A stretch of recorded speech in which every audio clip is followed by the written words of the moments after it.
হইলো কি, তোমাকে ছাড়া তো আমার কিছুই ভালো লাগে না। তুমি কি জাদু করলা আমারে বুঝলাম না।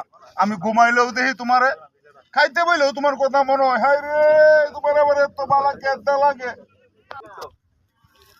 ওই শুটিং, তোমার ছাড়া আমার কিচ্ছু ভালো লাগে না আসলেই। ও আচ্ছা, তুমি বাবুর্চির নাম করে তুমি এখানে বসো, পরকিয়া করো, তাই না?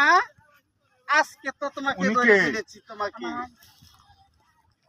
তোমার হাজবেন্ড? না না না, মানে আমরা একটু ভাই বোন সিস্টেম একটু কথা কইতেছিলাম। ভাই আপনি মাইন্ড করেন না যে ভাই। কি হ্যাঁ, কেন তুমি এইসব কেন করো? প্রতিদিন বাচ্চাটির কথা বললা। আমার সাথে একটু কথা বলতে আসছিল, বলছে যে একটু কথা বলতে, এই জন্য না না না, আসলাম তুমি এখানে। প্রতিদিন এইগুলাই বলো, তুমি প্রতিদিন এইগুলাই বলতে থাকো তুমি। তো আমি কি কারোর সাথে দেখাও করতে না পারবো দেখা না? করতে পারবা, তার জন্য তুমি প্রতিদিন তুমি সে যে আমার বন্ধু, না না, সে আমার সাথে তুমি দেখা পরকিয়া করতে করতে আসতে পারবে পারে না। তো না। তুমি আমার কাছে তাইকে তুমি পরকিয়া জীবনেও করতে পারবে না তুমি।